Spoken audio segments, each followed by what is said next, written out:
ella intentó matar al tipo, dices, y por eso Sí, le repatriaron.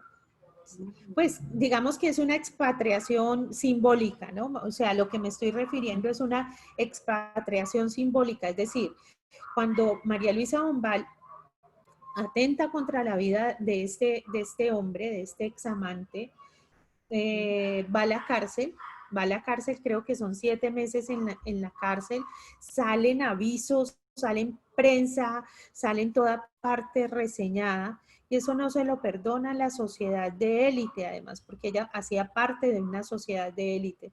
Una de las anécdotas de María Luisa Bombal es que estaba justo en estas juergas fantásticas que se generaban en el apartamento de Pablo Neruda, y,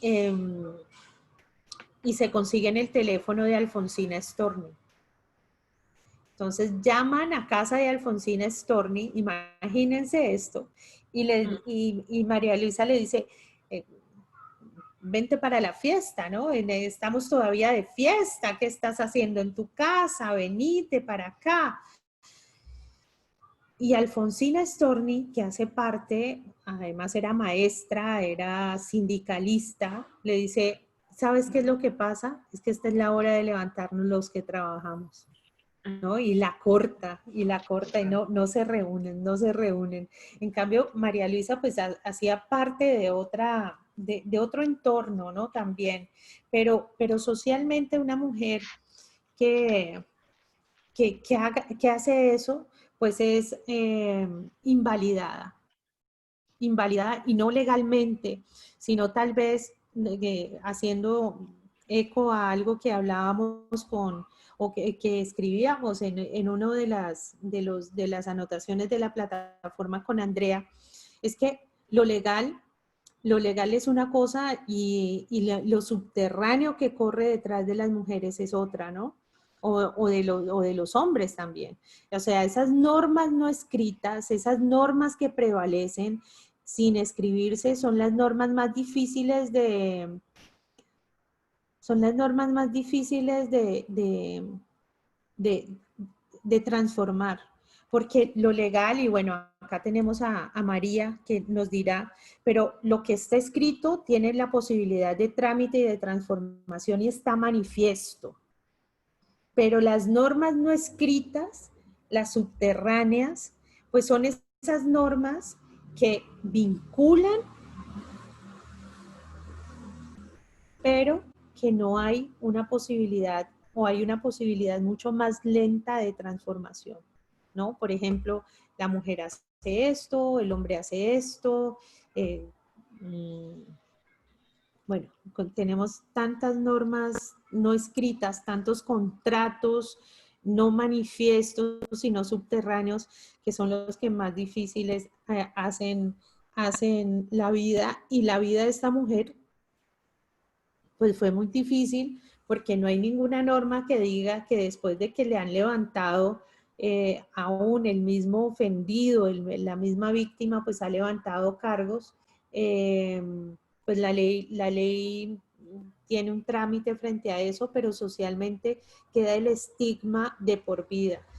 Ella se va para Estados Unidos, en Estados Unidos se casa, escribe cosas menores, nunca vuelve a estar eh, dentro de la escena intelectual, queda viuda, tiene una hija y al final de sus días vuelve a Chile, y muere en Chile en una casa que la han acogido como amiga, es decir, muere en una condición además de abandono, de olvido de su obra.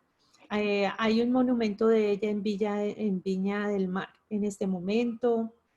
Hay como hay una resurrección de cierta manera de María Luisa Bombal, y además ha ayudado mucho los comentarios del mismo Gabo, haciéndole un reconocimiento a esta mujer como predecesora y fundadora de todo el movimiento del realismo mágico, que tal vez sea una de las corrientes literarias que más ha dado la posibilidad de expresión de la autenticidad de la cosmovisión en América Latina, de lo que somos nosotros, ese crisol que somos como latinoamericanos. ¿Cómo les llega María Luisa? La historia de María Luisa. ¿Qué les mueve?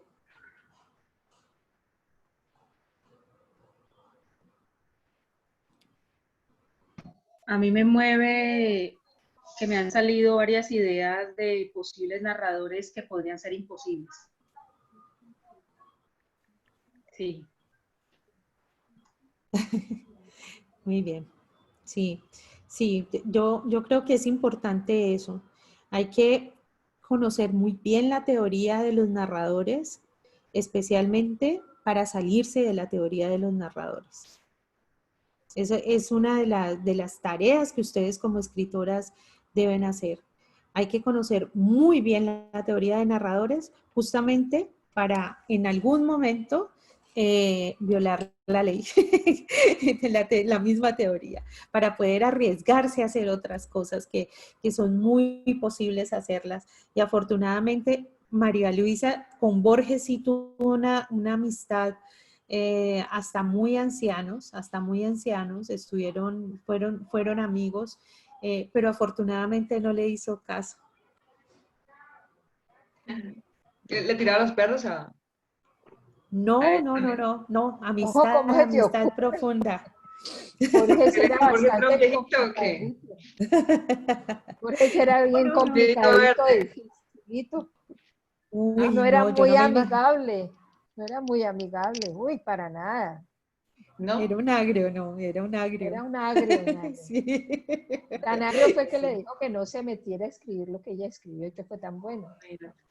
Sí, era un agrio. Y lo que pasa es que las personas pueden cometer delitos que ante la ley son imputables, pero muchas veces la sociedad no los perdona y siempre los va a tachar. En este país es normal que si la gente se acoge a un proceso de paz, la sigan tachando, así pase lo que pase. Seguirán tachándolos el resto de su vida. Socialmente no hay perdón. Y eso fue lo que le pasó a ella. Socialmente no la perdonaron. Lo hubiera matado, hombre, de una. Hubiera sido más fácil. Sí, yo por eso digo, si no fue bueno o mala la puntería, no sé si fue suerte o no. Gloria, cuéntanos. Pienso que de pronto, pues siguiendo como el hilo de lo que estamos conversando, de pronto por ser mujer, pues se la cuestiona, ¿no? Se le cuestiona y no se le perdona. Pero pues por ejemplo, hay una frase que pues yo no estoy de acuerdo con ella, que dice que hay que conocer la historia para no repetirla. Pienso que estamos repitiendo la historia. Estamos repitiendo todo lo que la historia se ha parado en algún momento de la vida y que esa historia la estamos repitiendo. Entonces, se cuestiona por el ser mujer, pero si hubiera sido un hombre, ¿cómo sería ahí? ¿Cómo estaríamos? Inclusive, pues siempre he pensado que la misma mujer cuestiona a otra mujer, en muchos casos, ¿no? No todas las mujeres, pero sí en muchos los casos que se cuestiona.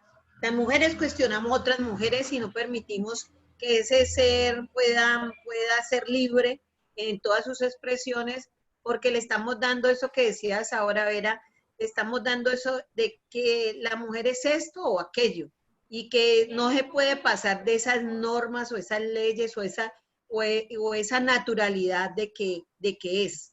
Pero como estamos para ser transgresores, yo creo que estamos en el momento para transgredir todas esas condiciones y esas formas que nos han implicado tener ataduras nosotras mismas. Entonces, me daba tristeza de que de pronto el centro fuera un hombre, el centro de la escritora fuera un hombre, o sea, no tener centros nosotros, ni nosotros, ninguno de los seres humanos, tener centros para poder pues ser libres, hasta desde la misma mirada de amor, porque la mirada de amor es de querer que el otro sea de uno, o sea, mi propiedad, es mío o es mía. Entonces, ir comenzando a salir de esas formas, yo creo que es duro, ¿no? Es duro porque nos han enseñado eso desde la religión, desde la educación, desde las mismas familias, nuestros padres, nuestros antepasados nos han construido esas formas y que nosotros seguimos porque nos da miedo, seguimos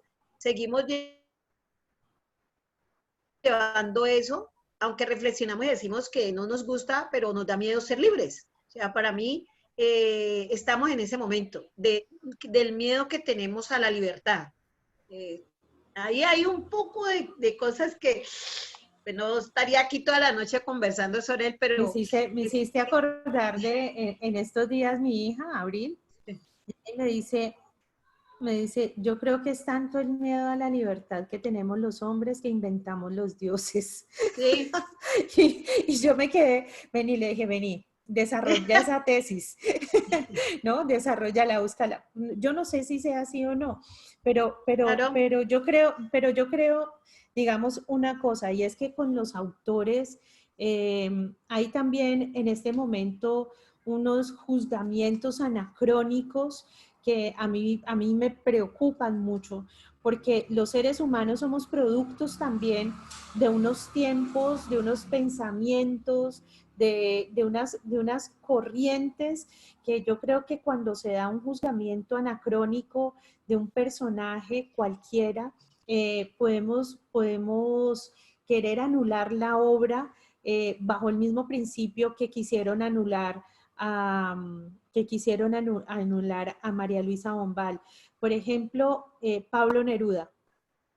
Pablo Neruda en este momento está en el centro del huracán y cada una de nosotros es bueno que nos planteemos esas preguntas respecto a estos temas y cada una desarrollará pues un devenir de pensamiento, ¿no? Pero, por ejemplo, Pablo Neruda en este momento está en el centro del banquillo porque él confiesa manifiestamente, en Confieso que he vivido, cómo violó a una chica en la India, ¿cierto? Una niña. Sí. Y cómo, por ejemplo, se sabe que él no dio el cuidado a su hija, entonces, porque tenía hidrocefalia. Entonces, invalidamos la obra poética de Neruda por su vida, por su biografía, por sus decisiones como ser humano. Esa es una pregunta. Yo todavía les digo, yo no sé. Y así un montón de autores que han tenido luces y que han tenido unas profundas sombras. Entonces, digamos que esa es una de los interrogantes profundos, éticos y también estéticos que nosotras sería muy bueno llegar y reflexionar, porque yo creo que antes de ir por las respuestas hay que construir el camino de la pregunta. Aura, manito alzada es yo quiero participar, ¿cierto? Sí. Pido la palabra. Ya. Pues yo quiero decir dos cosas. Esta historia, esta parte de Neruda, yo no la sabía, me acabo de enterar. Me duele en el corazón saber eso. Yo pienso que no es para invalidar su obra, y ya que, entonces no me voy a lanzar con una respuesta, ya que tú me invitaste a hacer preguntas, y yo quiero decir una cosa, y es, ¿qué clase de sociedad seríamos nosotros si le perdonáramos a él haber violado a una niña? ¿Qué clase de sociedad seríamos nosotros si le perdonáramos a María Luisa Bombal el intento de asesinato? Entonces yo también pienso que hay que, no es invalidar la obra, no, estoy hablando de hechos. Porque si a mí no me van a perdonar un intento de asesinato porque me van a meter a la cárcel a Aura Sánchez, porque a una escritora sí. Entonces yo como que quiero transgredir el orden de acá de nuestro grupo, porque sí pienso que pues son escritores, pues no son santos. Entonces, y son seres humanos, y hay unos que han cometido unos errores, pero tremendos, imperdonables. Entonces, y no quiere decir que invalidemos la obra de ellos, o sea, maravilloso. Pero bueno, lo otro más importante que quería decir era que María Luisa Bombal, oyendo la exposición tuya, a mí me invitó a dos cosas, y es a retarnos, a retarme oiga, sí, ¿por qué no intento escribir algo así sea chiquito, desde una voz narrativa que jamás me imaginaría? O sea, no sé, sí, el fantasma, yo no sé, la silla, lo que fuera, pero ¿qué tal si me pongo a hacer un ejercicio con un objeto inanimado? O solamente como por hacer el ejercicio como literario, ¿cierto? Como para uno retarse en eso. Y la otra cosa que me pareció muy linda con respecto al realismo mágico, cuando tú dices que es algo tan latinoamericano que a nosotros nos parece raro, entonces pensé, ¿por qué no meterle un poquito de realismo mágico en alguna parte de mi historia? Porque mi historia es en un pueblo, en Orocue. Entonces, y resulta que Orocue hay unos indígenas, incluso Orocue es una palabra indígena. Entonces dije, no, pues me voy a retar a meterle algo de realismo, así sea 3 renglones, pero meterle algo sin darle mayores explicaciones, pero que sea así como, no sé, las mariposas que aparecieron o lo que fuera. Entonces estaba pensando eso, ¿no? Como hacer esos retos. Estamos en un taller, en una clase, entonces es como la oportunidad de retarnos a hacer esas dos cosas. Y María Luisa a mí me invitó a esos dos elementos que me parecen geniales. Está muy lindo y es muy importante la exploración, siempre la exploración, porque estamos en eso, estamos permanentemente en exploración. Y el día que ustedes crean que están consolidadas, váyanse a explorar, ¿cierto? El día que ustedes digan y escriban y digan, este es mi estilo narrativo, desconfíen profundamente de esa consolidación y muévanse a buscar nuevas posibilidades. Entonces, creo que esa es la posibilidad de siempre sentirse con la libertad de exploración, de no ir a lo seguro, porque lo seguro es posible que nos dé alguna línea, algún salvoconducto, pero rara vez lo seguro nos lleva a la maravilla, ¿no? Rara vez, rara vez. Bueno, ¿qué más les contó María Luisa en esto que les he contado? O nos vamos con doña Elena. María y Vivian. Eso. ¿Qué quería yo opinar? Yo prefiero ni siquiera saber de la vida del libro que escribo porque lo escriben seres humanos. Si no cometiéramos esa cantidad de errores que hemos cometido, seríamos seres iluminados. ¿Quién no admira una obra de Van Gogh? Un borrachín que en medio de su borrachera le dio por cortarse una oreja. Eso lo puede juzgar mucha gente y decir, no, pues yo qué voy a leer ese borrachín, qué voy a mirar ese cuadro.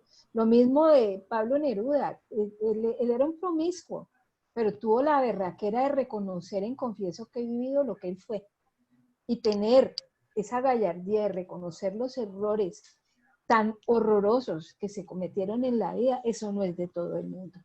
Y yo no por eso voy a dejar de admirar su obra. Borges también era un personaje bastante difícil, pero difícil. Yo podría decir que él era rosquero, él no quería sino a su rosca. De ahí para afuera, nadie más valía la pena. Y sin embargo, no dejaría nunca de admirar su obra.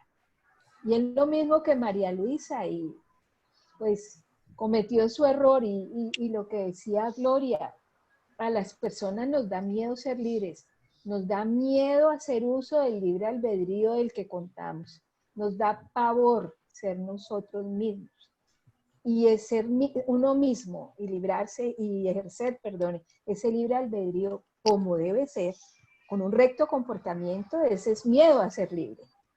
Pero de verdad yo prefiero a veces ni saber la biografía de los libros que leo y seguirlos admirando por su escritura, porque son seres humanos y todos cometemos errores. Y cuando entramos al plano político todavía es mucho más difícil. Mucho más difícil. Borges fue muy cercano a Videla, por ejemplo, Jung fue muy cercano a todo el nacionalsocialismo. Entonces uno empieza a tejer pero esas son preguntas que hay que hacerse y cada una se va a ir dando sus propias luces para poder, digamos, ver hacia dónde va. Esa es una pregunta muy bella, o sea, es una pregunta bella por dolorosa también y bella por necesaria, porque esa es una de las preguntas además que más posibilidades de luces y sombras tiene. Entonces, importante que se la hagan, importante que cada una la gestione y vaya fortaleciendo eso como en su propio pecho que hay allí, que hay en esa búsqueda. Vivian. Bueno, yo estoy acá como en una encrucijada de opiniones. Porque estoy de acuerdo con Aura en parte y es, ok, ¿qué tipo de sociedad seríamos si efectivamente no pudiéramos encontrar como un balance y como una perspectiva en cuanto a esas actuaciones que de alguna manera pues no están bien? Pero por el otro lado también pienso que es que los errores, la parte más oscura del hombre, la sombra, las experiencias mal llevadas, también nos dan la riqueza de la vida, de las historias, nos dan otras miradas. Si no existieran los asesinos, no sé, o sea, cada experiencia tiene una mirada que al mismo tiempo es valiosa y que también viene de unas creencias, de una historia, de un observador, de tantas cosas que todos los seres humanos tenemos, que yo también esa parte la veo tan luminosa al mismo tiempo, así sea la sombra, como que siento que ahí está el aprendizaje humano, la sabiduría humana, la evolución, no sé, la capacidad de elegir. Entonces creo que los dos lugares son tan luminosos como oscuros. Creo que no puedo sentar una posición. Quedo cuestionada. Y está muy bien. Yo creo que si nos vamos siempre con preguntas, si nos vamos cuestionadas, de esto se trata, de cuestionarnos y además porque esa no es una pregunta para tener, no es una pregunta de sí o no, no es una pregunta de elección múltiple, sino que es una de los asuntos más profundos y complejos que yo creo que tenemos que revisar y que seguramente tendremos mucho por decir, mucho por decir y contradecir, que está muy bien. Y también después, una de las cosas más importantes en el aprendizaje y en el conocimiento, que es cambiar. A veces lo que más nos cuesta es cambiar de opinión. Y yo creo que de las cosas que tenemos que aprender es a cambiar de opinión, porque nos han enseñado que la opinión o lo que creemos es un inamovible, porque en el momento en que lo movamos nos desestructuramos. Y yo creo que por el contrario, tenemos que aprender a cambiar de opinión y que cambiar de opinión sea recibida como una posibilidad de evolución de pensamiento también. Entonces, estas son preguntas para no sentar opinión, sino es pregunta que es madre de preguntas, que es madre de otros cuestionamientos. Y fíjate que esa parte que tú acabas de decirme me llega hoy con mucha fuerza porque justamente esta semana estaba pensando en qué pasaba con los grises y que a veces para mí es importante quedarme en un gris porque empiezo a ver como bondades en los dos lugares. Entonces me cuestionaba ¿Será que esto es una indecisión? ¿Será que acá es una falta de criterio el no poder sentar la posición negro o blanco? Y al tiempo, como que ese gris me parece increíble poder estar en el medio y poder ver como los dos lugares. Y creo que más allá de ella como escritora, lo veía también construyendo mi historia. Y es desde mi observador del personaje, qué importante es poderme quedar en el medio. Porque cuando me voy a un solo lugar, me estoy perdiendo de un espacio que también necesito reconocer a mi personaje para que salga redondito, como nos decías.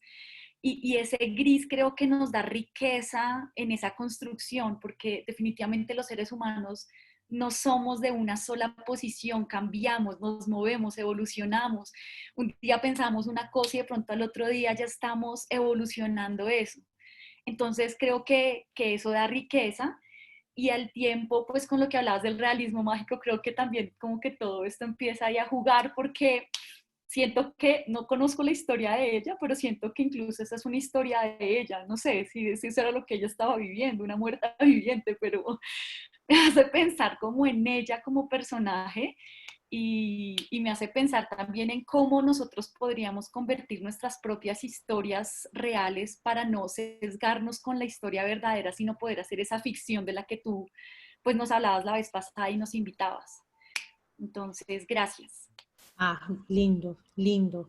Bueno, nos vamos con Elena, nuestra segunda invitada.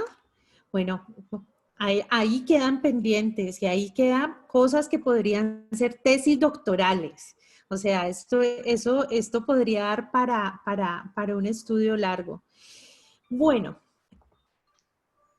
la historia de Elena Poniatowska es una historia increíble, porque es la historia de una niña que nace en Francia en el 32, en 1932, que es escritora, es periodista, es activista política también mexicana, pero que nació en Francia y que, si bien quisiera, podría pedir el trono de Polonia, porque es la última en la sucesión para ocupar el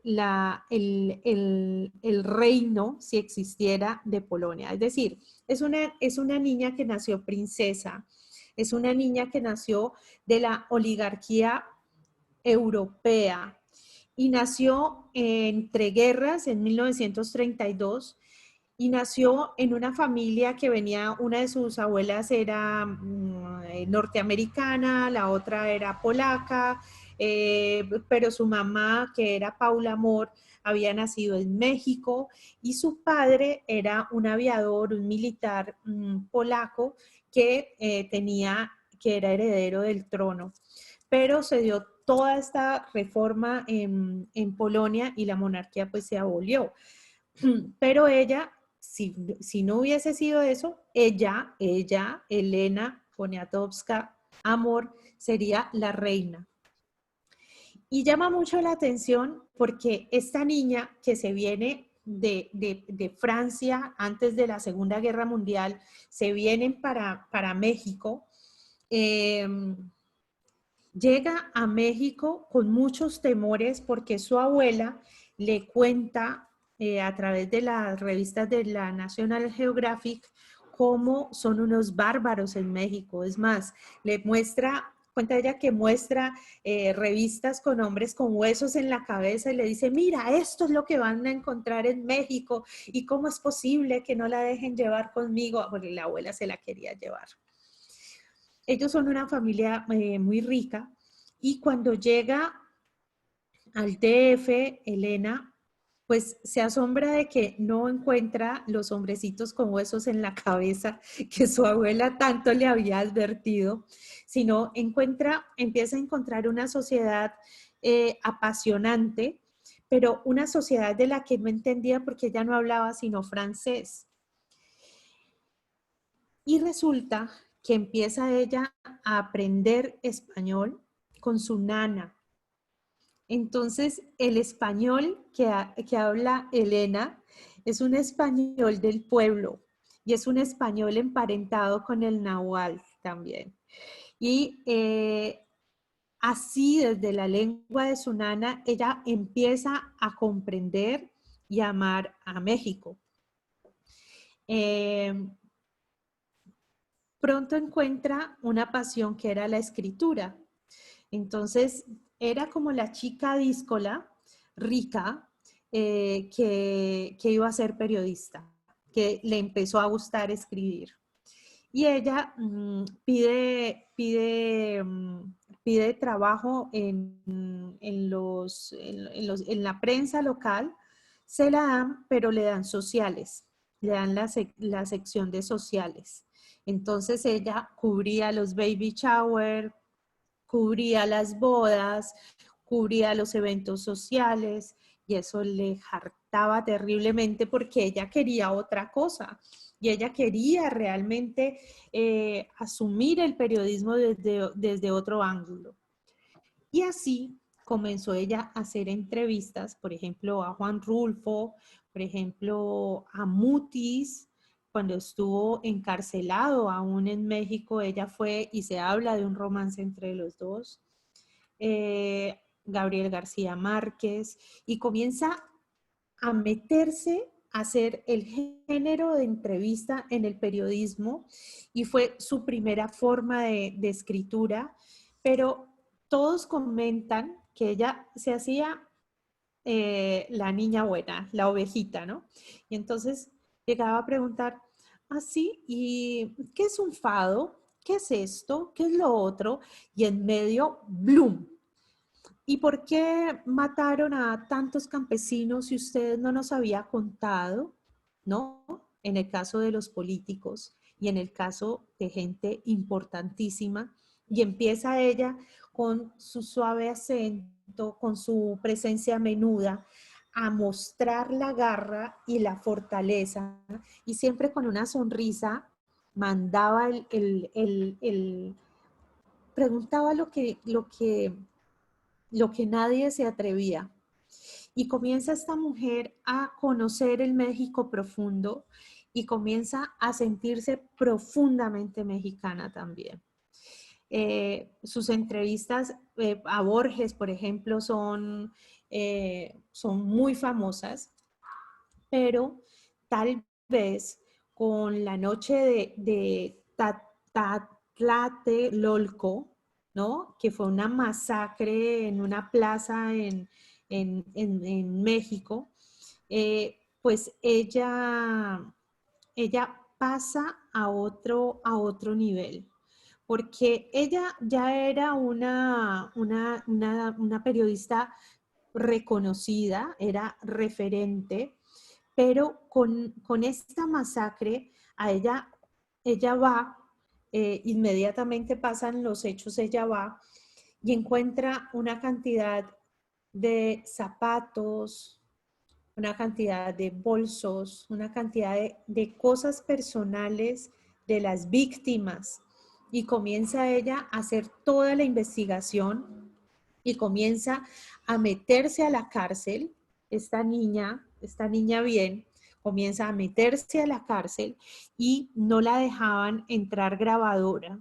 Y una de las cosas que la habían metido a hacer, que era la taquigrafía, le sirvió un montón porque entonces ella empezó a tomar todos los testimonios de las víctimas y de familiares de las víctimas. Esto fue en el año 68. Y hace una cosa muy inteligente y muy bella. Ella estaba bajo un régimen de opresión y cualquier trabajo de tipo periodístico iba a ser censurado inmediatamente. Pero si es un trabajo literario, si es un trabajo, digamos, como imaginemos, ¿no? No era tan fácilmente rastreable y no era tan directamente perseguido. Entonces ella publica este libro, se demora 2 años escribiéndolo, del 68 al 70, pero igual cuando sale el libro, viene toda la amenaza de censura y la gente, o sea, en 2 semanas se vendieron más de 200.000 libros, más de 4 ediciones se hicieron de este libro y ella comienza entonces a ser vista y percibida de una manera diferente. Además, porque es una mujer absolutamente ética, benevolente, y esta mujer que pudo tener una aspiración de tipo aristocrático se vuelve en la voz del pueblo, en la voz del pueblo mexicano. Se vuelve revolucionaria en el sentido más bello de la palabra, y es que hace de su narrativa insurgencias permanentes y además insurgencias que tienen que ver con la posición de la mujer en la sociedad mexicana. Y entonces empieza a escribir unos libros en los cuales rescata toda la figura, no de las divas mexicanas, sino de las mujeres trabajadoras mexicanas. Entonces, es una mujer para tener a mano, es una mujer para seguir, porque ella lo que escribe proviene de la documentación de la vida cotidiana y de la vida real. Y lo documenta a través del periodismo, a través de la técnica del periodismo, que son entrevistas, que es lectura de documentos, y todo lo que ella escribe lo hace absolutamente sustentado pues en la validación de los hechos reales, pero lo hace a través de la literatura de forma que llega a las historias de una manera, pues de una manera gloriosa, ¿no? Porque por un lado tiene toda la sustentación de la documentación, es decir, tiene toda la solidez, pero también tiene toda la benevolencia de la narrativa, de la forma de llegar a los otros a través de la narrativa. Esta es una mujer que recibió el premio Cervantes, ella es premio Cervantes, lo recibió en el 2013, si no estoy mal.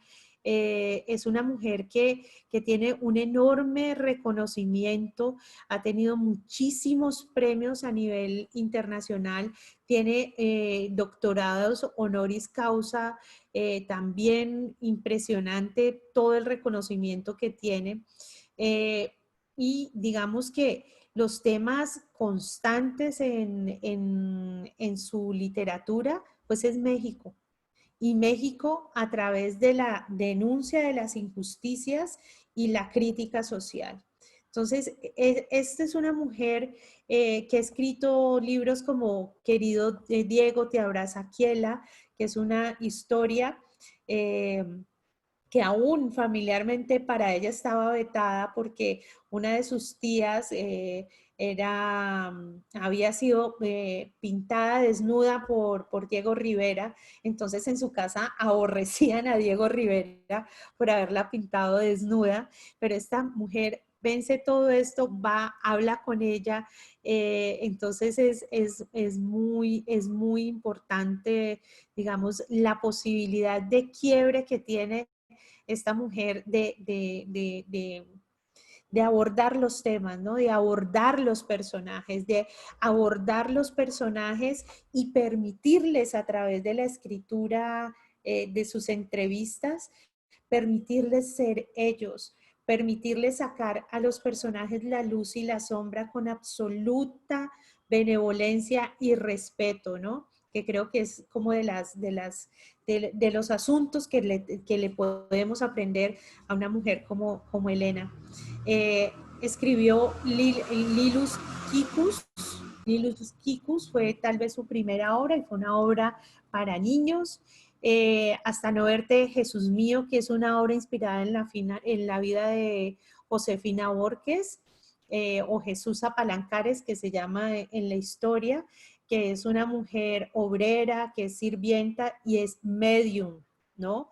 Entonces, y que a través de ella ve toda la lucha de la Revolución Mexicana. tiene otras como El tren pasa primero, tiene La piel del cielo también, es otro de sus libros. Tiene otro libro que es La de las Adelitas, ¿no? Que es un cuento infantil precioso. Es decir, tiene una producción tan grande. Tiene Leonora, que Leonora les pude conseguir un poquitico, que es en la introducción a Leonora, que es la vida de la gran pintora mexicana Leonora Carrington.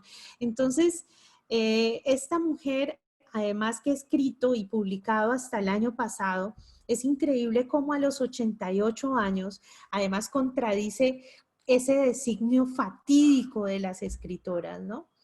Eso es una mujer que nos trae la posibilidad de encontrarnos a otras posibilidades de ser y de asumir el oficio de la escritura. También el miedo de acercarse a los temas desde convicciones políticas. ¿Sí? Es una mujer que no le ha temido a la convicción política, y no le ha temido a la convicción política porque no tiene una convicción de partido, sino una convicción de principios políticos.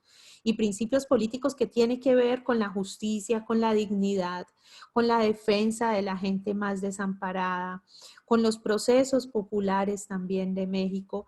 Y creo que esta mujer tal vez se ha convertido en no solamente un referente intelectual en México, sino que es una mujer que ha permitido o que es un referente ético,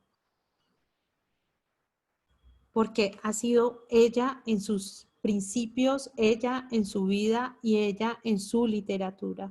Ha podido generar su propio universo y, por ejemplo,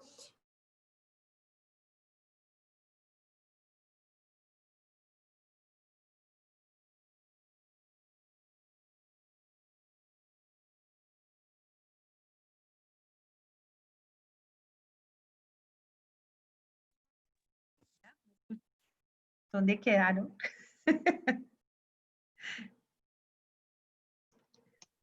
Por Que era un ejemplo, referente ético.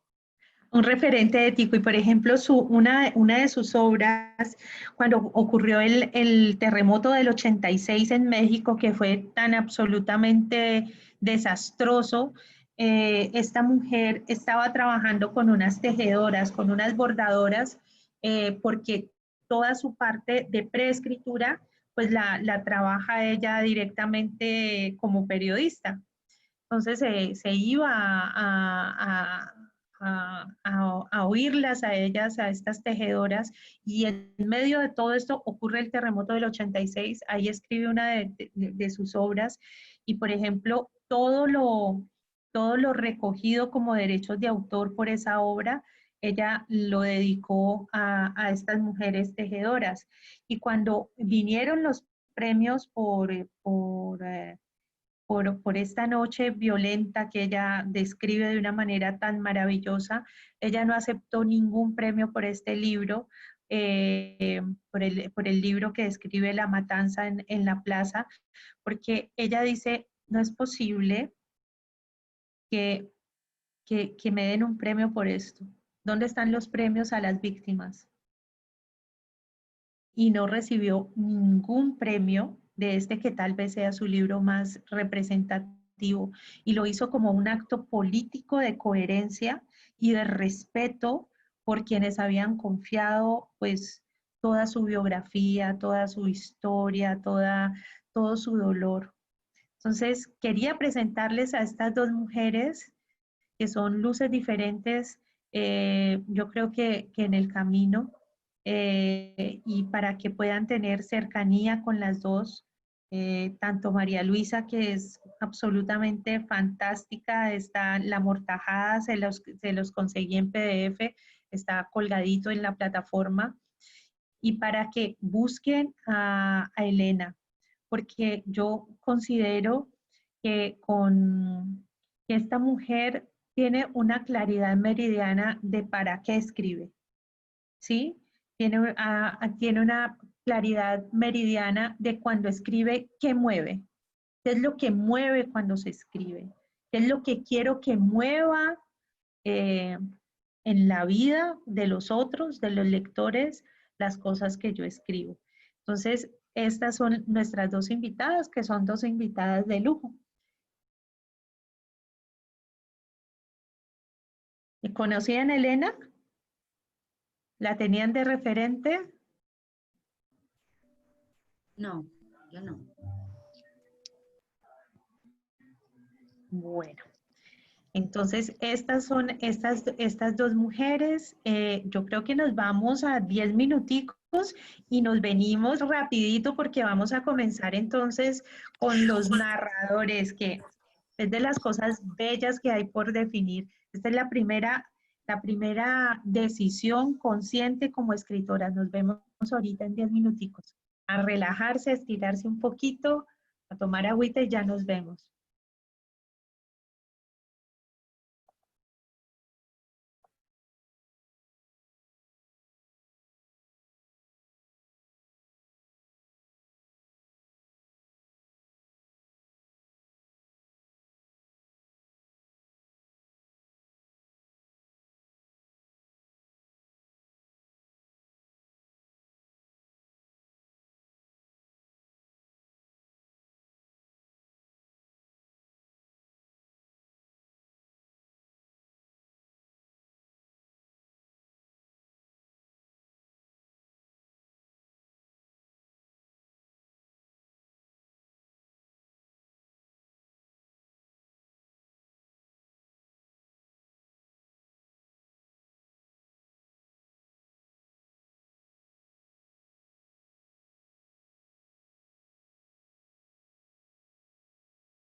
Muy bien.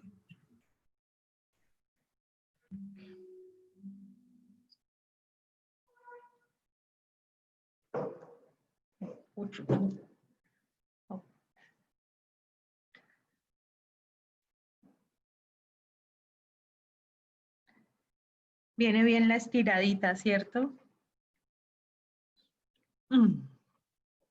Bueno, nos vamos para este segundo bloque, y en este segundo bloque entonces viene, Olguita está por aquí. Sí, es que se me salieron del salón. Sí, yo estoy contando y me faltan. Hola, Pili. Me falta Liliana Cortés. Escribió en el, hola, a ver, ella escribió en el chat diciendo que se salía. Se fue a tomar, se salió a la tienda. No, dijo que hoy era noche de luna llena. Luna llena y hacen ceremonias hoy. Seguro que sí, seguro que sí. Bueno, vamos a encontrarnos entonces con uno de los... hagamos presentación. ¿Están viendo pantalla? Sí, Sí, claro sí, que aquí vemos. Sí, sí, narradores. sí, ya, Muy bien. perfecto. Bueno, entonces una de las, cuando ya tenemos concebido el qué quiero contar, cuando ya tenemos consolidado el universo narrativo desde lo humano, ese universo narrativo para nosotros es claro, empieza a hacer a estar decantado, sabemos cuáles son las relaciones entre los personajes.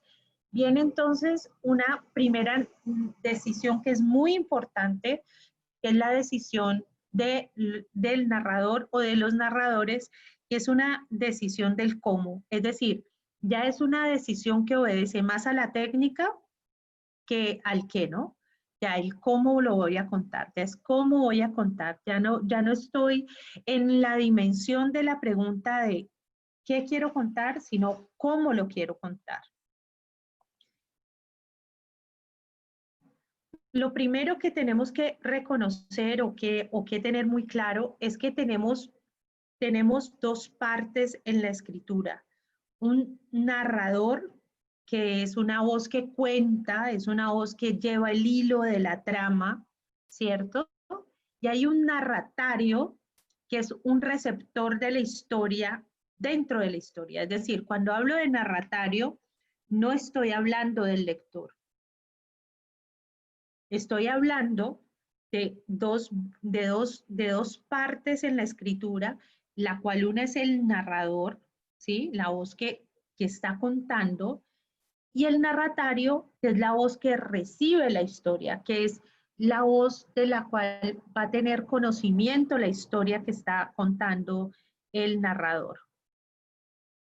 Teniendo esto claro, tenemos la categorización según el punto de vista de la historia. Tenemos una categorización en primera persona o en tercera persona. Esto se los voy a poner igual y además les hice un documento súper lindo de narradores, además con ejemplos concretos para diferenciar las voces narrativas. Entonces, hay una primera persona. ¿Cuál es la diferencia entre primera persona y tercera persona? Pues que la voz narrativa en primera persona es la voz de alguien que vivió los hechos. Es decir, es alguien que está dentro de los hechos de la historia, es alguien que es un narrador interno, es un narrador que está metido en los hechos que se están contando. Entonces, es un narrador que tiene una visión cercana, íntima, de primera mano o como testigo de lo que se vivió, de lo que se sintió, de lo que aconteció en los hechos.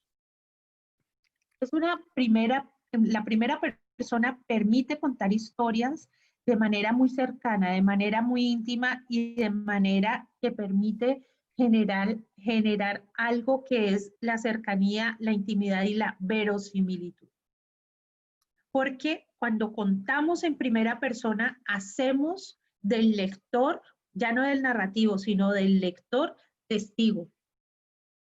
Es una cosa muy linda porque teje otra relación diferente con el lector. Cuando escribimos en primera persona, es como si sentáramos a alguien a contar en intimidad, en cercanía, queremos tocarlo, tenerlo cerca, ¿no? Y decir, a mí me pasó. Es como pasarle la posta de mi historia a otro mirándole a los ojos. Entonces es muy bello, permite esa relación con el lector. Pero ya vamos a ver, de acuerdo al narrativo, cómo puede variar. Y existe la posibilidad de contar en tercera persona, que cada vez menos historias están en tercera persona, por lo menos tercera persona omnisciente, pero lo que trae la tercera persona es que el narrador no está dentro de los hechos, sino que es una voz que está fuera de los hechos. Y al estar fuera de los hechos, pues este no es que sea el escritor, no lo podemos confundir con el escritor, no lo podemos confundir con nada más que es otro personaje.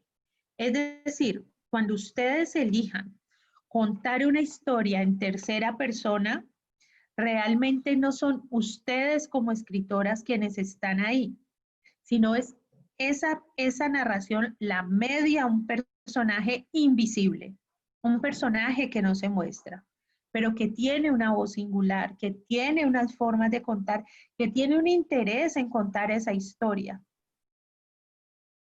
¿Sí? Entonces, este personaje oculto, por ser oculto, no quiere decir que no tengamos que trabajarlo, al contrario. Cuando elegimos contar una historia en tercera persona, ese personaje oculto tiene que ser absolutamente claro y diáfano porque es la voz que va a guiar toda la secuencia de la trama. Muy bien. La primera persona, esa persona que narra y está dentro de los hechos, en función del narratario, es decir, de quien recibe la historia, puede ser apelativa o no apelativa. ¿Esto qué quiere decir? Que es manifiesta o no manifiesta, ¿sí? Es apelativa, es que apelo, es que interlocuto o no interlocuto, ¿sí? O no necesariamente, o es señalada o no es señalada. Entonces, en las primeras personas en función del narratario, cuando son apelativas, vienen las que son relevantes, no relevantes, invisibles, ficticias o espejo. Y aquí vamos, que aquí se complica un poco la cosa. Entonces, cuando son apelativas relevantes, es cuando ese narratario hace parte de los hechos. Por ejemplo, cuando escribimos una epístola a alguien que ha participado de los hechos, entonces es un narrativo apelativo relevante. Es decir, su participación en los hechos es importante.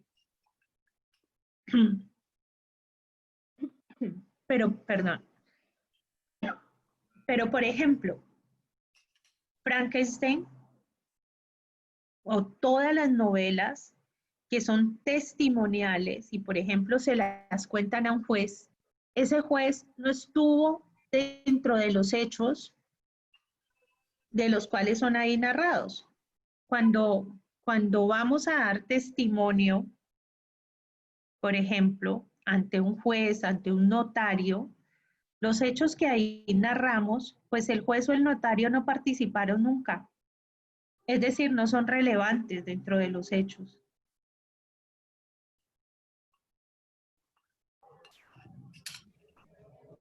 Puede haber una voz hacia el narratario invisible. Un narratario definitivamente que existe, pero que no conocemos. María, cuéntame. ¿Podría ser más bien una declaración extrajuicio? El de primera persona apelativo no es relevante porque yo estoy contando algo que me consta pero que yo no he vivido. ¿Podría ser así? Una narración extrajuicio. Una declaración, cuando yo voy a declarar algo que yo tengo conocimiento pero que a mí no me ha pasado. Sencillamente yo fui testigo. Ah, ahí serías un narrativo en primera persona testigo. Ya. O sea, pero ahí, ¿a quién va dirigida esa declaración extrajuicio?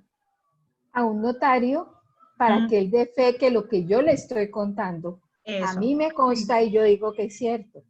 Claro, ahí sería hacia un narratario no relevante, porque el notario o donde vayas a hacer la declaración no estuvo en los hechos.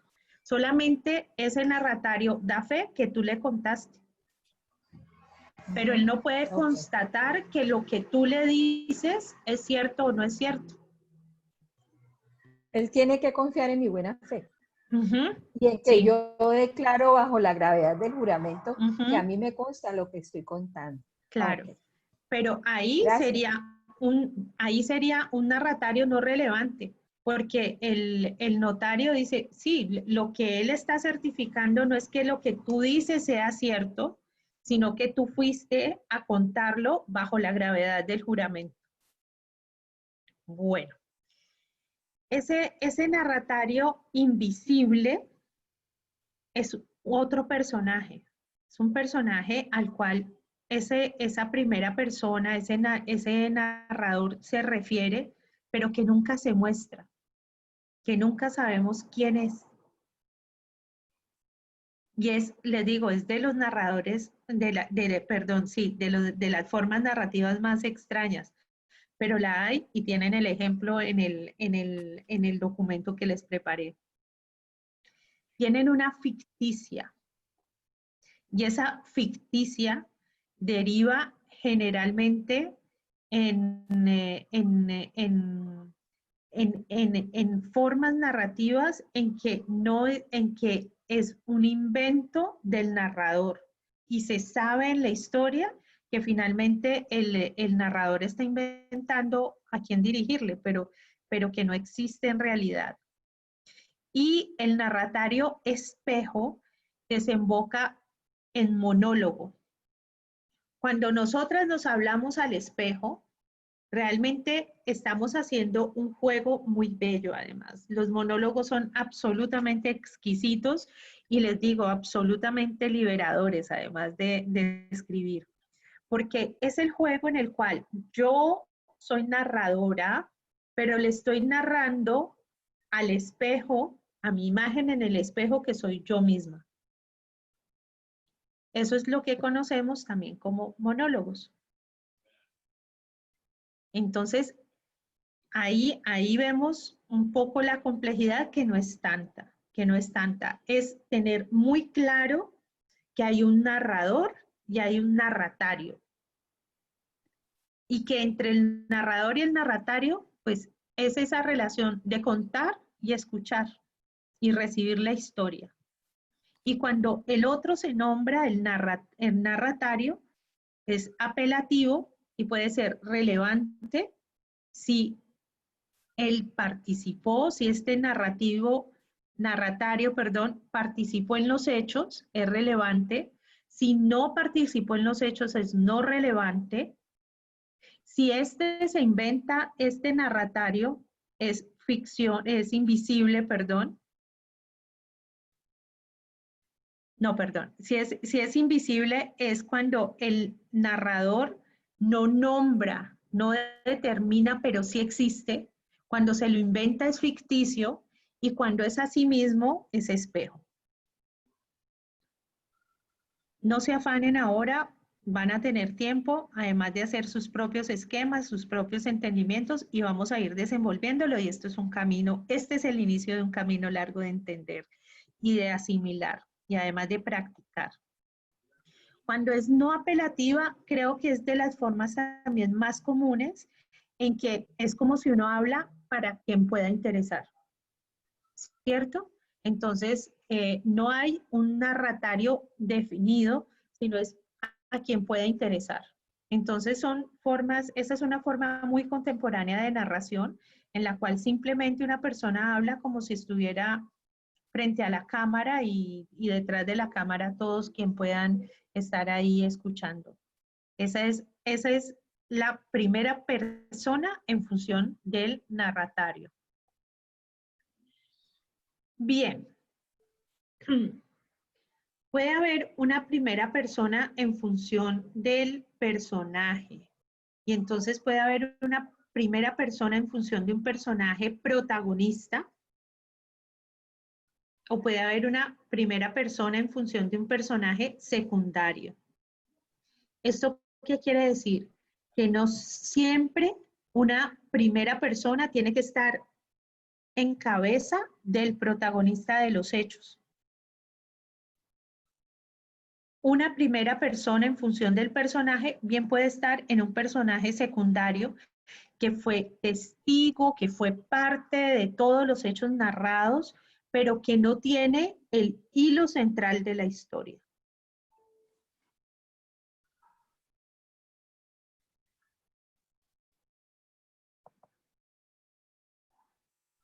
Y también la primera persona, según el número, puede ser singular o puede ser plural. Es decir, puede hablar desde un yo, que es el más común. Yo, a mí, me pasó, viví. Ese es singular. Pero también un narrador puede ser primera persona según el número en plural. Y en plural es nosotros, que no es común y es muy difícil de sostener. Cuando ese narrador no habla en función de sí, sino de un colectivo. Es un narrador bellísimo, es un narrador muy particular y de muchísima fuerza, ¿no? Porque está contando no la historia de un individuo, sino de una colectividad.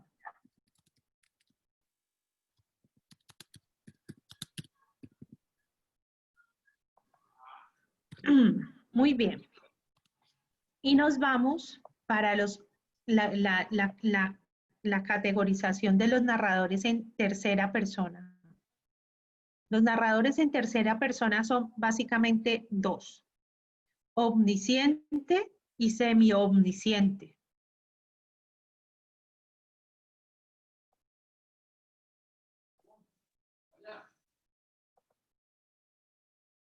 Bueno, acá me salté. El omnisciente es el Dios. Es el que conoce pasado, presente, futuro, lo que piensan, lo que sueñan, lo que se callan. Sabe absolutamente todo de todos los que están dentro del universo de la historia.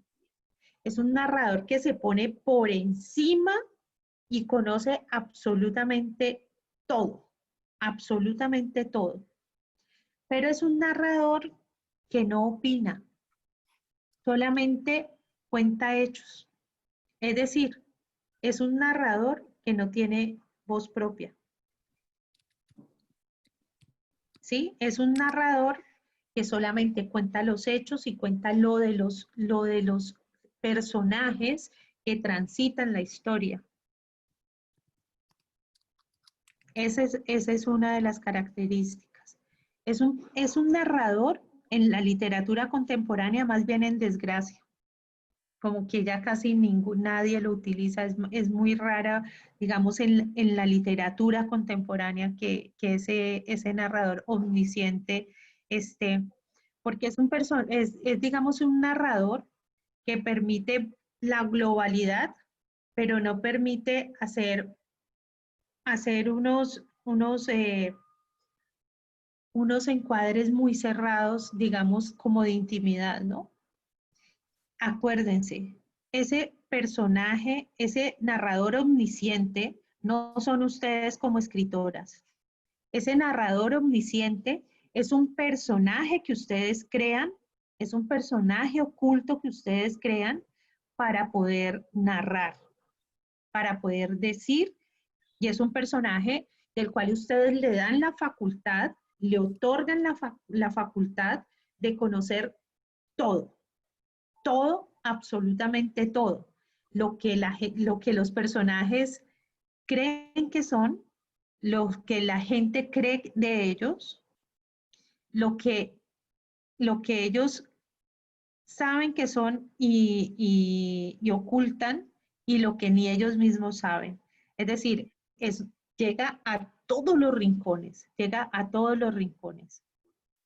Y hay un personaje, hay un narrador en tercera persona semi-omnisciente. Y este semi-omnisciente, ¿qué quiere decir? Que es un narrador que conoce todo, igual que si fuera omnisciente, pero solamente de un personaje de la historia. Es como si tuvieran la GoPro acá, ¿sí? Entonces, es solamente con ese personaje que se centra el narrador. No es el personaje, es una entidad, es un personaje que sabe de ese personaje lo que hace, entonces ahí está focalizado de forma externa, ¿sí? O que hay la combinación, entonces hay un focalizado interno, que es decir, conoce lo que siente, lo que piensa, conoce su mundo interior. Entonces, el narrador en tercera persona semiomnisciente es un personaje oculto, un narrador que conoce en la cabeza de solo un personaje, o bien lo que pasa exteriormente y solamente narra hechos, hechos, hechos, acciones, acciones, acciones, o tiene la licencia o el permiso de saber acciones y del mundo interior de ese personaje. Entonces ahí conoce lo que siente, lo que sueña, lo que tiene de miedo, ¿cierto? Lo que calla, sus angustias.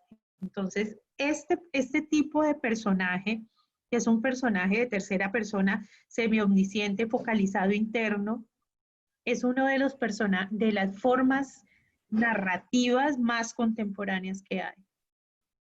Y ustedes lo pueden ver a través, por ejemplo, de las series, de todo el lenguaje de las series, del cine actual, en el que toda la historia se cuenta es a partir del foco de un personaje.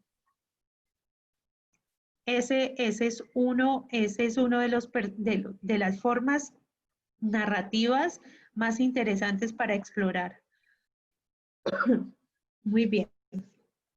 Hay unos narradores especiales, que es el narrador múltiple. El narrador múltiple es muy interesante, y yo las invito a que exploren este narrador, porque es un narrador polifónico. Es un narrador que permite el acercamiento a un hecho desde muchos narradores, desde muchos puntos de vista. Y es una de las formas más ricas de contar, porque las polifonías permiten una riqueza en la creación de personajes bellísimas. Por ejemplo, Svetlana Alexievich escribe Las voces de Chernobyl, y es el hecho de Chernobyl visto por una gran cantidad de personajes que cuentan en primera persona lo que vivieron en relación al desastre de Chernobyl.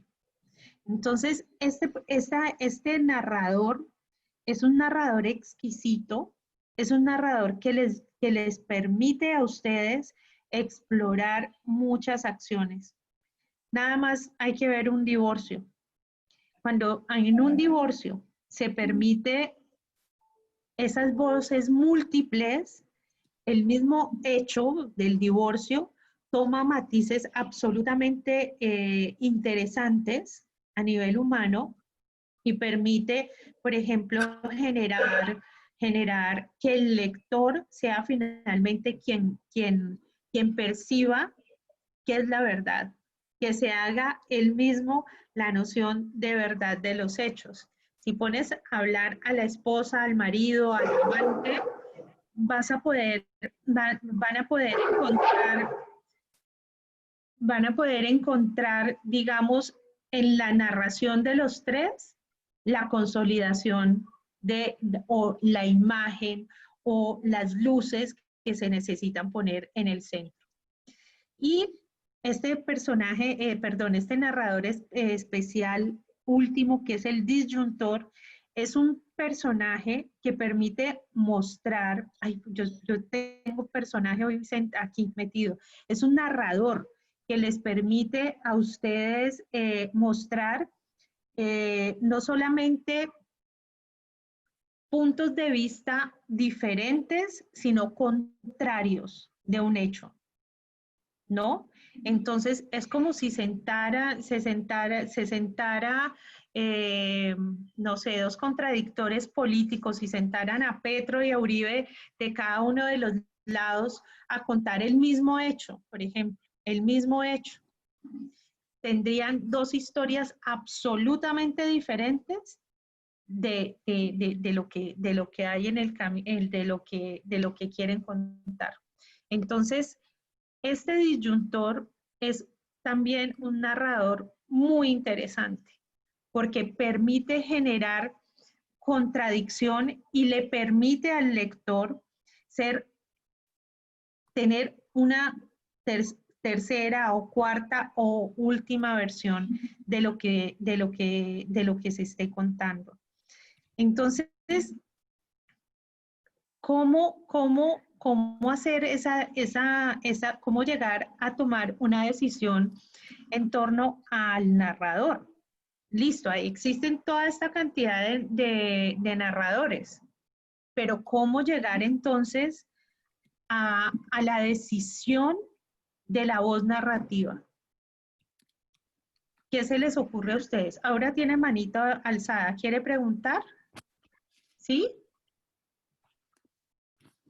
¿Aura?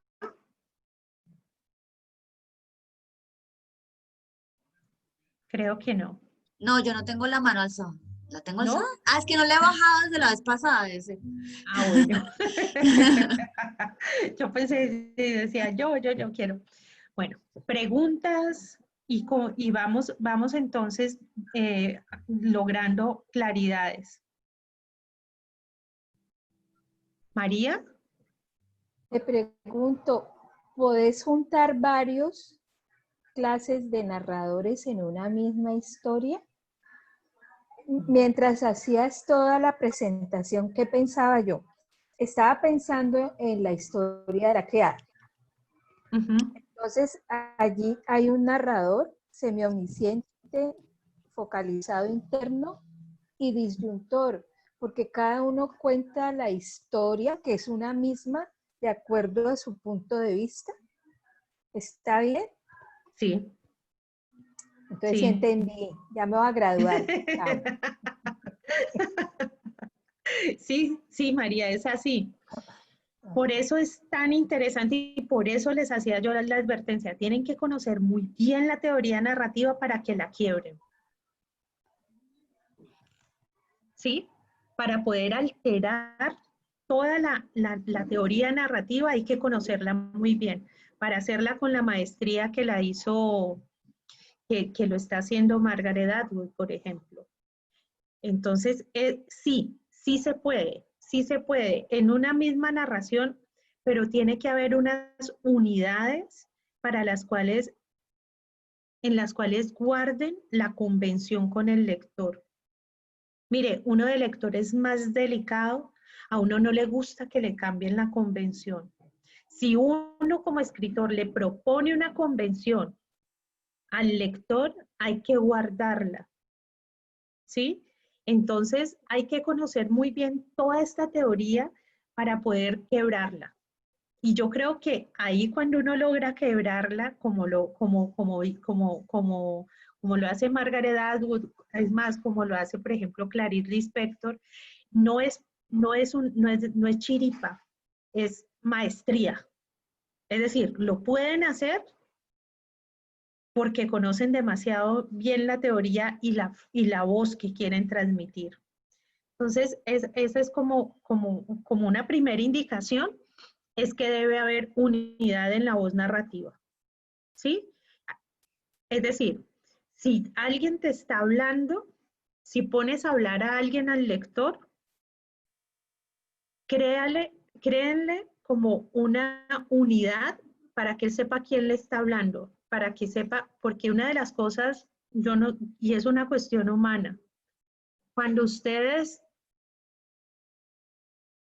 cuando ustedes, alguien les llama y les dicen, espere un momento, le van a hablar y le pasan a otra persona, ¿no sienten como un vacío? Pero, hola, ¿cómo estás? Espérate que te va a hablar alguien. Y plum, te pasan a otra persona que no te han dicho quién es. Hay un momento de caída, hay un momento de desconexión, de desconfianza.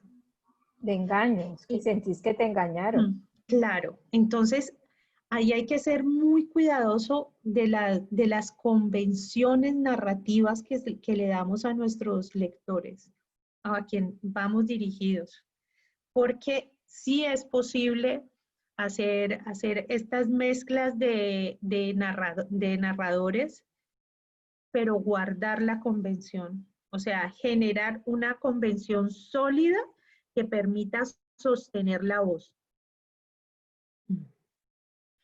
Pili creo que estaba pidiendo preguntar. ¿Pili? No, no, no, no, no. No, no, no, no. Bueno. No, lo que iba a decir era que me toca estudiar los narradores, o sea, tengo que leer y estudiarlos. Sí. Y atrévanse a quebrar el primera persona, donde se sientan cómodas, quiebren eso y busquen otras posibilidades de hacerlo. Además, miren, yo que recomiendo en la elección de los narradores, yo me fijo mucho en los personajes y pienso qué personaje me puede dar la panorámica general de lo que quiero contar. Eso, me pregunto eso. ¿Qué personaje me puede dar la panorámica general más amplia de lo que quiero contar? Pero también qué personaje me puede generar un nuevo punto de vista, o un punto interesante, o un punto diferente. ¿Quién tiene un punto de vista más rico de la historia que quiero contar? Ahí comienzo por esas dos preguntas. ¿Quién tiene el conocimiento más vasto, más amplio? Dos, ¿quién me puede dar un punto de vista interesante?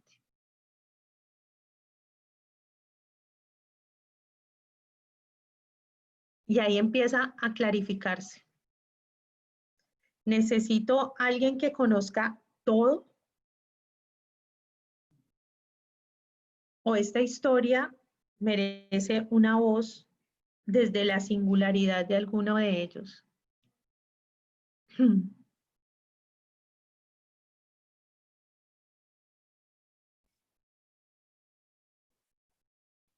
Les voy a pasar una historia que escribí hace poco,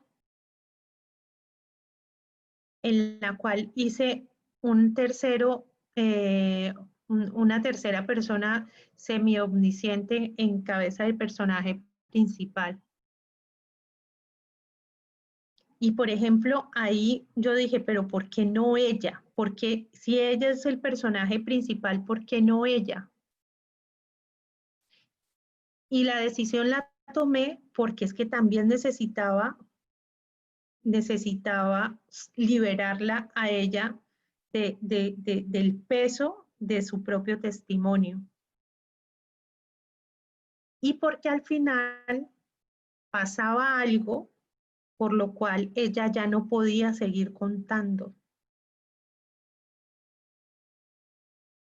Entonces, hay que conocer profundamente el qué y los personajes para poder aproximarse a qué tipo de narrador me viene mejor. Y saber ustedes que no están supeditadas a la primera o a la tercera. Yo no sé si ustedes notaron que no les hablé de segunda persona, porque generalmente lo que le dicen a uno es que hay una primera, una segunda y una tercera persona. ¿Por qué no les hablé de una segunda? O mejor dicho, sí se las hablé, pero no hay la categorización en narrativa de segunda persona. Porque realmente cuando se escribe en segunda persona, que es como una carta o una epístola, estamos haciendo una narración en primera persona con narrativo determinado, que puede ser relevante si está dentro de los hechos o puede ser no relevante si no está dentro de los hechos. Entonces, cuando alguien les hable de narrador en segunda persona, lo que les está hablando es de un narrador en primera persona con un narrativo determinado. Eso es. Entonces, por eso lo que se ve siempre como segunda persona en teoría narrativa se tiene es desde la primera persona porque es el narrador quien habla.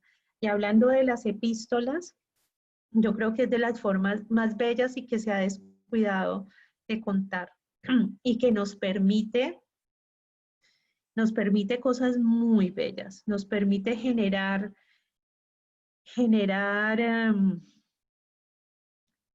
credibilidad, nos permite generar confianza, nos permite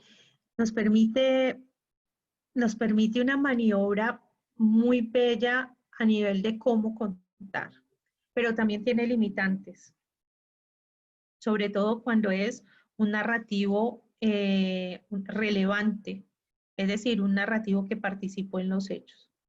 Porque ahí, cuando uno le escribe a alguien sobre algo que ha pasado, o cuando uno le escribe, por ejemplo, le va a escribir a un novio una carta, o a un amante una carta, o a la mamá una carta. Entonces uno escribe, pero no le va a escribir lo que él ya sabe. Uno le escribe lo que él no sabe. Es decir, la epístola tiene una vocación de novedad, de nuevo. De lo que el otro no sabe que sucedía, o que yo sentía, o que yo pensaba. Eso es bellísimo. La epístola tiene una vocación de novedad.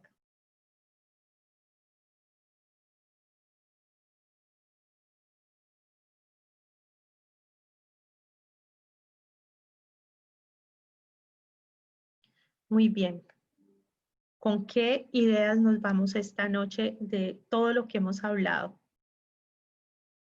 Ideas para irnos a esta noche así, llenitas de haber conocido a dos grandes y de estar sentadas frente a la primera decisión de la técnica del cómo escribo.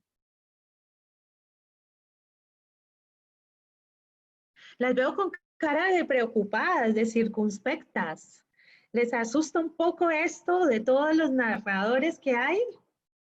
Despacio, con despaciura y con calmancia, que la apresurancia nos lleva a la conjundición. Tranquilas, con despaciura y con calmancia.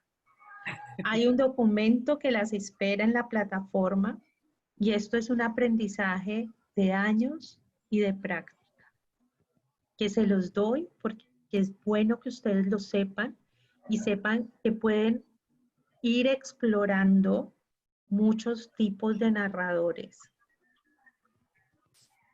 ¿Sí?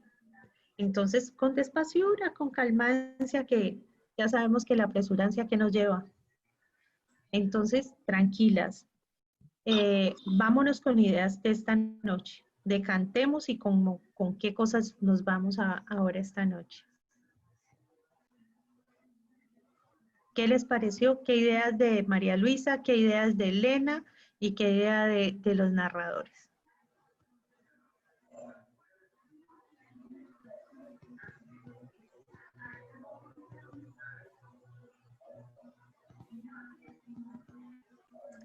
María. Muy agradecida, Vera, por darme a conocer a Elena. Realmente no la conocía y yo admiro a quien es capaz de escribir crónica. No hay cosa más difícil que escribir sobre la realidad sin salirse de ella. A mí me parece, yo admiro a los cronistas porque escribir sobre la realidad es muy complicado sin hacer juicios, porque escribir ficción uno mete los juicios y todas las historias que se le ocurran, pero a la crónica no se le puede poner nada de eso. y me llevas a estudiar los narradores desde otro punto de vista que yo tenía y a practicar y sobre todo a leer a los que saben. Muchas gracias, Vera. Con mucho cariño, además porque este es de las... Mire, saben, a mí me parece que en un inicio la teoría abruma, pero poco a poco yo espero que este conocimiento las libere y les libere la voz narrativa de ustedes. ¿Sí? Es muy posible que este inicio las abrume, porque es mucha información, son muchos tipos, son muchas categorías de narradores, pero yo espero que en el ejercicio de ustedes como maestras, como aprendices de la escritura, puedan entender que puedan contar una historia desde el yo singular, pero también desde el plural. Que si una historia nace de un pueblo, de un proceso, se den ustedes el permiso de contarlo en nosotros, por ejemplo. ¿Sí? Bueno, ya ustedes van a ir resolviendo, porque lo que se hace en la maestría de la escritura es la resolución de situaciones en la técnica. La necesidad misma las va a llevar de nuevo otra vez al estudio de lo que esta noche hemos visto y así pensarán en mí por mucho tiempo, con lo cual estaré muy agradecida. Liliana. Ok, quería... espérate. En María Luisa Bombal leí algo que me encantó, está aquí abajo, y chévere si podemos, pues, si tienes el contexto sería genial, ¿no? Dice, escribe desde dentro y las palabras le obedecen. Alón, dice abajo.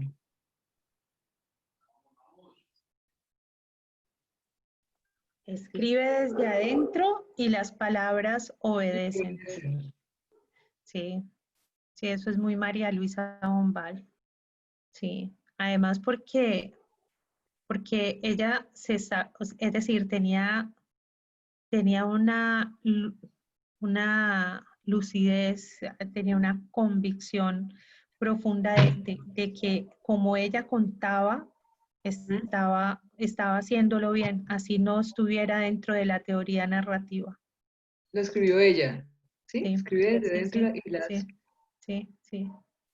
Ok. Sí, yo creo que esa es una cita de ella. Sí, sí, sí.